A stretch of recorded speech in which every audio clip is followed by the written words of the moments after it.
ഈശോയിൽ സ്നേഹമുള്ളവരെ,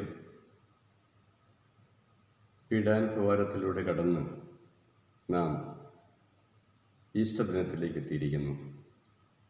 ആദ്യമായി തന്നെ ഏവർക്കും ഉയർപ്പ് തിരുനാളിൻ്റെ മംഗളങ്ങൾ സ്നേഹപൂർവ്വം ആശംസിക്കുന്നു. ഇന്ന് ലോകം ഭീതിയിലൂടെ കടന്നു പോകുന്ന സാഹചര്യമാണല്ലോ. ഒത്തിരിയേറെ ആളുകൾ ക്വാറന്റൈനിൽ കഴിയുന്നവരുണ്ട്, ഐസൊലേഷനിൽ കഴിയുന്നവരുണ്ട്, വെന്റിലേറ്ററിൽ കഴിയുന്നവരുണ്ട്. ഇങ്ങനെ ലോകം ഒത്തിരിയേറെ ആളുകളിലൂടെ കടന്നു പോകുന്ന അവസരത്തിൽ ഉയർപ്പ് തിരുനാളിൻ്റെ പ്രസക്തി എന്തെന്ന് നാം ചിലപ്പോൾ ചിന്തിക്കാം. എന്നാൽ ഇവിടെയെല്ലാം നാം കാണുന്നത് കാരുണ്യവാനായ കർത്താവ് നമ്മിലേക്ക് കടന്നു വരുന്ന ഒരനുഭവമാണിത്. കൊറോണ വൈറസ് ലോകത്തെമ്പാടും ഭീതി ഉണർത്തിക്കൊണ്ട് കടന്നു ചെന്നിരിക്കുന്നു. പക്ഷേ എവിടെയെല്ലാം കടന്നു ചെല്ലുവാനായിട്ട്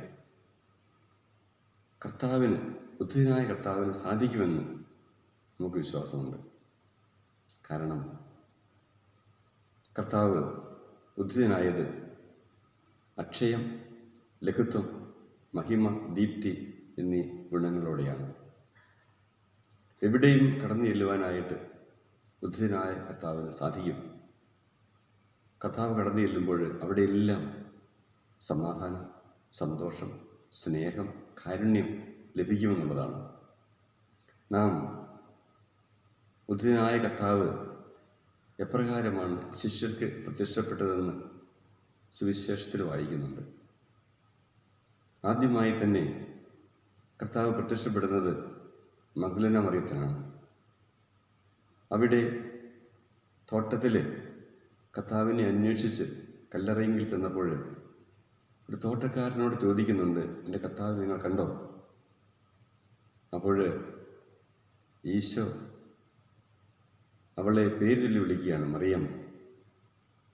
സ്നേഹത്തോടെ, കാരുണ്യത്തോടെ പേരിൽ വിളിക്കുന്ന കർത്താവിനെ കണ്ടപ്പോൾ അവർക്ക് ആശ്വാസമായി. കാരുണ്യവാനായ കർത്താവ് ഇന്ന് അനേകരിലൂടെ ഈ സ്നേഹവും കാരുണ്യവും പങ്കുവയ്ക്കുന്നുണ്ട്. പ്രത്യേകിച്ച് ഈ കൊറോണ വൈറസിൻ്റെ സാഹചര്യത്തിൽ ഡോക്ടേഴ്സിലൂടെ, നേഴ്സുമാരിലൂടെ, ജീവകാരുണ്യ പ്രവർത്തകരിലൂടെ, ഉപകാരികളിലൂടെ ഒക്കെ കർത്താവിൻ്റെ കാരുണ്യം അനുഭവിക്കുവാനായിട്ട് അനേകർക്ക് സാധിക്കുന്നുണ്ട്. വീണ്ടും കർത്താവിൻ്റെ ശിഷ്യന്മാർ യഹൂദരെ ഭയപ്പെട്ട് മുറിയിൽ അടച്ചിരുന്ന് പ്രാർത്ഥിക്കുന്ന അവസരത്തിൽ കർത്താവ് കടന്നു വരുന്നു.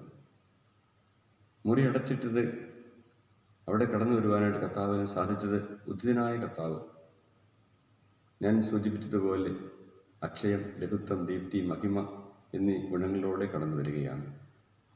അവിടെ ഭീതിയിൽ കഴിയുന്ന ആ ശിഷ്യന്മാർക്ക് സന്തോഷവും സമാധാനവും ആശംസിച്ചുകൊണ്ടാണ് കർത്താവ് കടന്നു വരുന്നത്. ഇന്ന് അനേകർ ഭീതിയിൽ കഴിയുന്നവരുണ്ട്. അവർക്ക് സമാധാനം, സന്തോഷം ആശംസിക്കുവാൻ വേണ്ടി കർത്താവ് കടന്നു വരുന്നുണ്ട്. ആ കടന്നു വരുന്ന കർത്താവിനെ സ്വീകരിക്കുവാൻ നാം ഒരുങ്ങിയിരിക്കുക. അതോടൊപ്പം തന്നെ നമ്മുടെ ചുറ്റും അനേകർ ഭയത്തോടെ കഴിയുന്നവരുണ്ട്, നിരാശയിൽ കഴിയുന്നവരുണ്ട്. അവർക്ക് ഈ കർത്താവിൻ്റെ കാരുണ്യം, കർത്താവിൻ്റെ സ്നേഹം പങ്കുവയ്ക്കുവാൻ നമുക്ക് സാധിക്കണം.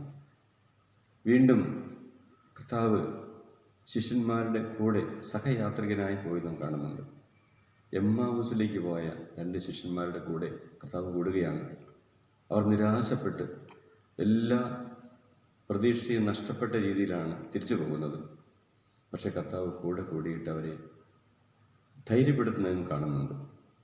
ദൈവവചനം വ്യാഖ്യാനിച്ചു കൊടുത്തുകൊണ്ട് അവരെ ധൈര്യപ്പെടുത്തുകയും അവരുടെ കൂടെ യാത്ര ചെയ്യുകയും ചെയ്യുന്നു. ഇന്ന് നമ്മുടെ കൂടെ യാത്ര ചെയ്യുവാൻ കർത്താവ് സന്നദ്ധനാണ്. കർത്താവിനെ കൂട്ടിയാൽ മതി, കൂടെ കൂട്ടിയാൽ മതി. ആശ്വസിപ്പിക്കുവാനായിട്ട്, ധൈര്യപ്പെടുത്തുവാനായിട്ട് കർത്താവ് നമ്മുടെ കൂടെയുണ്ട്. ആ വലിയ ബോധ്യം നമുക്ക് പങ്കുവയ്ക്കാം. വീണ്ടും കർത്താവ് ശിഷ്യന്മാർക്ക് പ്രത്യക്ഷപ്പെടുന്ന സാഹചര്യം യോഹന്നാൻ്റെ സുവിശേഷത്തിൽ നാം കാണുന്നുണ്ട്. ശിഷ്യന്മാർ എല്ലാ പ്രതീക്ഷയും നഷ്ടപ്പെട്ട് തങ്ങളുടെ പഴയ ജോലിയിലേക്ക് പോയി. രാത്രി മുഴുവൻ അധ്വാനിച്ചിട്ടൊന്നും കിട്ടിയില്ല. ആ സമയത്ത് കരയിൽ ശിഷ്യന്മാർക്ക് വേണ്ടി പ്രാതലൊരുക്കി കാത്തിരിക്കുന്ന കർത്താവിനെ നമുക്ക് കാണുന്നുണ്ട്. കർത്താവിൻ്റെ കരുതൽ, കർത്താവിൻ്റെ സ്നേഹം, കാരുണ്യം അത് അവർക്ക് മനസ്സിലാകുന്നത് കരയിലെത്തുമ്പോഴാണ്. ഇന്നും അനേകർ ഈ കരുതലിന് വേണ്ടി കാത്തിരിക്കുന്നവരുണ്ട്. പ്രത്യേകിച്ച് ഭക്ഷണമില്ലാതെ ക്ലേശിക്കുന്ന അനേകം പേരുണ്ട്. സാമ്പത്തികമായി ബുദ്ധിമുട്ടുന്ന അനേകം പേരുണ്ട്. അവർക്ക് കരുതലായി, കാവലായി, കരുണയായി കടന്നു ചെല്ലുവാനായിട്ട് കർത്താവ് നമ്മോട് ആവശ്യപ്പെടുകയാണ്. കർത്താവ് നമ്മുടെ ജീവിതത്തിലേക്ക് കടന്നു വരുമ്പോൾ ഇതെല്ലാം പങ്കുവയ്ക്കുവാൻ നമുക്ക് സാധിക്കുമെന്നുള്ളതാണ്. വീണ്ടും തോമാസ് ലീഹായുടെ അനുഭവം നമുക്കിവർക്കും അറിയാം. തോമാസ് ലീഹ കർത്താവിനെ കണ്ടുമുട്ടുന്ന രംഗം. അപ്പോൾ തോമാസ് ലീഹയുടെ കർത്താവ് പറയുന്നൊരു കാര്യമുണ്ട്: അടുത്തു വരിക, ഇനി അകന്നു പോകരുത്.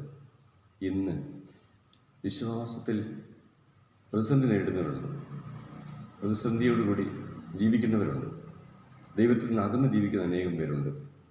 പ്രത്യേകിച്ച് ഈ കാലഘട്ടത്തിൽ ക്ലേശങ്ങൾ, ദുരിതങ്ങളൊക്കെ ഉണ്ടാകുമ്പോൾ നിരാശപ്പെട്ട് ദൈവത്തിൽ നിന്ന് അകന്നു പോകുന്ന അനേകരുണ്ട്. അവരോട് കർത്താവ് പറയുന്നുണ്ട്: അടുത്തു വരിക.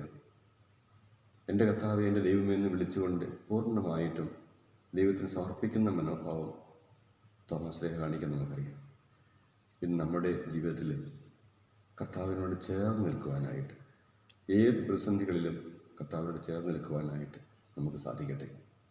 അങ്ങനെ ഇന്ന് ഈ തിരുനാൾ ആഘോഷിക്കുമ്പോൾ നാം ചിന്തിക്കേണ്ടത്, അദൃശ്യനായ കർത്താവിന് ദൃശ്യമായിട്ടുള്ള കരുണയുടെ സാന്നിധ്യമായിട്ട് നാം മാറണം. കരുണയുടെ സാന്നിധ്യം മറ്റുള്ളവർക്ക് പങ്കുവയ്ക്കുവാൻ നമ്മുടെ ജീവിതത്തിലൂടെ നമുക്ക് സാധിക്കണം. വേദനിക്കുന്നവർ, കഷ്ടപ്പെടുന്നവർ, സാമ്പത്തികമായി ബുദ്ധിമുട്ടുന്നവർ, രോഗികളായിട്ട് കഴിയുന്നവർ, അങ്ങനെയുള്ളവർക്ക് കർത്താവിൻ്റെ കരുണയും സ്നേഹവും സമാധാനവും കൈമാറുവാൻ നമുക്ക് സാധിക്കട്ടെ. ഈ ഈസ്റ്റർ ദിനം അതിന് ദൈവം നമ്മെ അനുഗ്രഹിക്കട്ടെ എന്ന് പ്രാർത്ഥിക്കുന്നു. ഒരിക്കൽ കൂടി ഏവർക്കും തിരുനാളിൻ്റെ മംഗളങ്ങൾ ആശംസിക്കുന്നു. ദൈവം നിങ്ങളെ സമർത്ഥമായി അനുഗ്രഹിക്കും.